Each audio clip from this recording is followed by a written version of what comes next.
Let's talk about cryptocurrency company Coinbase and their $1.2 billion convertible debt issuance, which caused the stock to sell off. Now, I'm going to also explain what convertible debt means and why many startups raise money using convertible debt.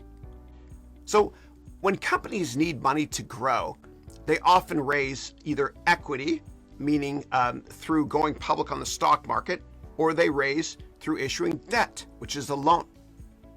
And when it comes to many startups, what they do is they try to raise money every single year from venture capital firms who give the startups money in return for equity.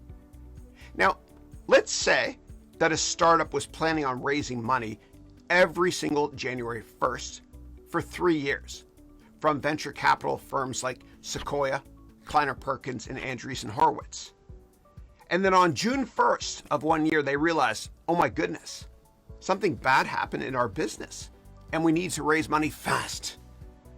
But the venture capital firms were only planning on investing in terms of equity every January 1st. And so the startup is having what's called a WIFIO moment. WIFIO stands for where it's over. And that's an actual term that people use here in Silicon Valley. And every startup has a few WIFIO moments. So let's assume right now that it's June 1st and the startup cannot raise equity from anyone. And so investors smell blood in the water.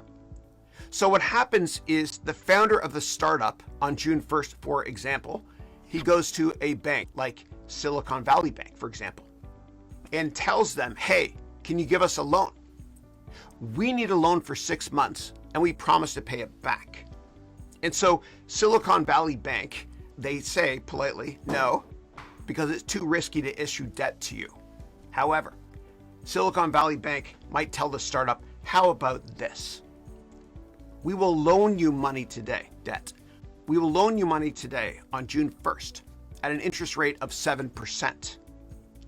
And then on January 1st, when you raise money again from the venture capital firms, this 7% loan will convert, hence the word convertible. This 7% loan on January 1st will convert into equity at a 20% discount to whatever you plan to raise equity at. So if on the next January 1st, the big January in the middle there, so if on the next January 1st you raise money at a $10 million valuation for your company, then the debt, that 7% debt instrument, will convert into equity at a valuation of $8 million, meaning a 20% discount to the $10 million valuation. So that's how a convert works. And Silicon Valley Bank is awesome at this.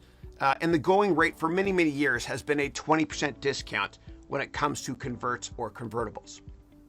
So perhaps Coinbase, ticker COIN, coin, was advised by their investment bankers that, hey, you need more money already? Didn't you just go public though? And the investment bankers likely advised that, hey, you know what? It might be hard for you to find investors to buy more shares today because you just went public. So let's sweeten the pot and let's sell debt to investors so they can make money off of the interest rate, and then this will convert into equity later on, years down the road, 5 years to be exact. So with Coinbase, investors were actually surprised that Coinbase needed cash already because they just went public. And more shares are going to be created when this debt converts to equity, which dilutes the valuation of a company. And this is partially why Coinbase sold off. Now, to be objective, the debt terms that Coinbase received and the conversion details were quite favorable through this proposed massive private offering. And there's actually there's a saying in Silicon Valley that you should raise as much money as you can when you can, so you can focus primarily on running your business. So the bottom line is, a convert is what investors often raise money from when they're not confident that they can raise equity. So what they do is they raise debt, part of which can convert later into equity, depending on the deal.